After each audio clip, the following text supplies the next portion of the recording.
Perkenalkan, nama saya Rika. Saya dari Prodi PG PAUD angkatan 2020. Pada video kali ini saya akan menjelaskan tentang apa sih itu Pancasila dan sejarahnya adanya Pancasila menurut buku tentang pendidikan Pancasila dan kewarganegaraan di perguruan tinggi karya Ahmad Jamalong. Ya, ini dia bukunya ya teman-teman. Nah, di dalam buku tersebut menjelaskan tentang sejarah panjang terjadinya adanya Pancasila dan kapan adanya Pancasila itu ada, serta siapa saja sih tokoh-tokoh yang mencetuskan tentang poin-poin yang terdapat dalam Pancasila. Seperti yang kita ketahui bahwa Pancasila tidak hadir begitu saja, namun adanya proses panjang yang telah dilalui pada zaman dahulu oleh para petinggi-petinggi terdahulu, yaitu seperti kita tahu bahwa ada 3 tokoh yang menjadi 3 tokoh utama dalam pencetusan perumusan Pancasila ini, yaitu ada Muhammad Hatta, ada Dr. Supomo, dan terakhir ada Insinyur Soekarno. Selanjutnya saya akan bacakan sedikit paparan yang dijelaskan dalam buku Ahmad Jamalong tadi, yaitu mengenai tentang sejarah Pancasila.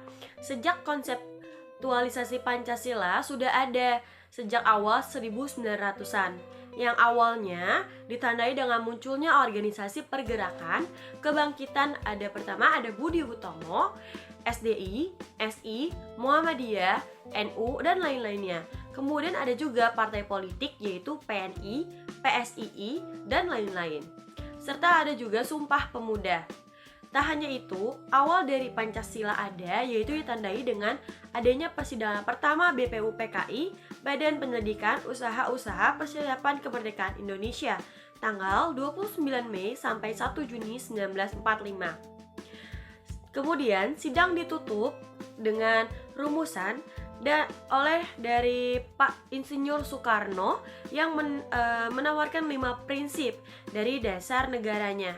Sebetulnya seperti yang tadi saya telah sampaikan bahwa ada 3 tokoh utama dalam pencetusan perumusan nilai-nilai yang ada di Pancasila, yaitu ada Dr. Supomo, Muhammad Hatta, dan juga Insinyur Soekarno. Nah, kemudian ada juga sidang Piagam Jakarta pada tanggal 22 Juni tahun 1945. Kemudian disahkan pada 18 Agustus tahun 1945 oleh PPKI, yang dimana menghasilkan juga adanya Pancasila. Nah,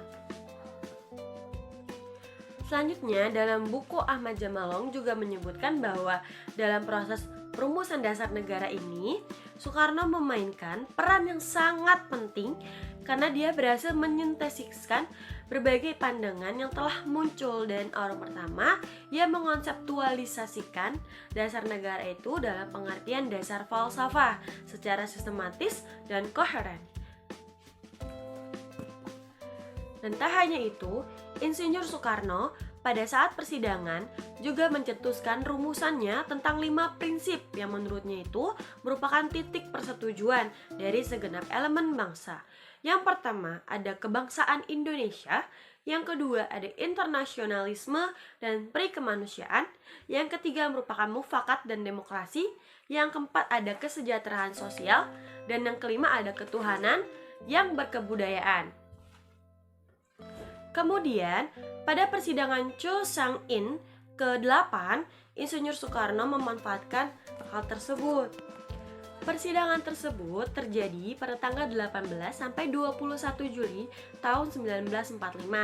Selama pertemuan tersebut, panitia kecil ini dapat mengumpulkan dan memeriksa usul-usul yang menyangkut beberapa masalah yang dapat digolongkan ke dalam 9 kategori.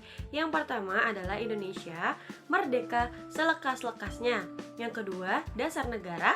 Yang ketiga, bentuk negara uni dan federasi. Yang keempat, daerah negara Indonesia. Yang kelima, badan perwakilan rakyat. Yang keenam, badan penasihat. Yang ketujuh, bentuk negara dan kepala negara. Yang ke-8 ada soal pembiayaan. Dan yang terakhir yaitu adalah soal keuangan.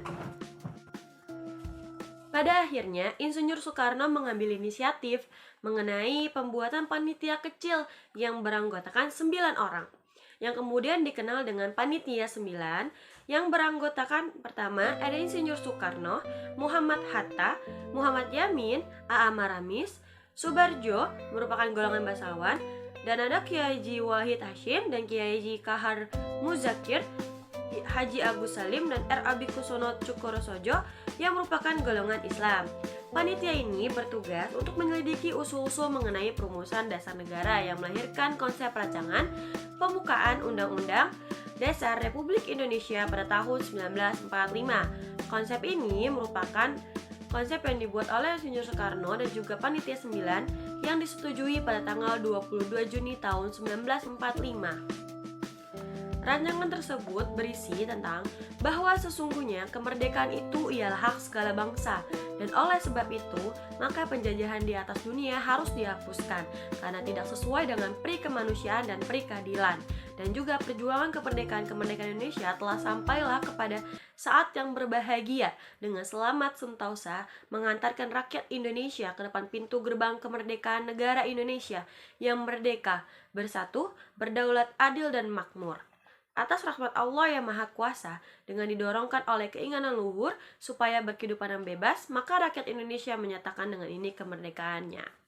Dan pada akhirnya, Pancasila lahir pada tanggal 1 Juni 1945 yang berisikan 5 poin atau 5 sila. Yang pertama ada ketuhanan yang Maha Esa, 2. Kemanusiaan yang adil dan beradab, 3. Persatuan Indonesia, 4. Kerakyatan yang dipimpin oleh hikmat kebijaksanaan dalam permusyawaratan perwakilan, 5. Keadilan bagi seluruh rakyat Indonesia. Itu saja yang dapat saya sampaikan, kurang lebihnya mohon maaf. Saya pamit undur diri. Wassalamualaikum warahmatullahi wabarakatuh.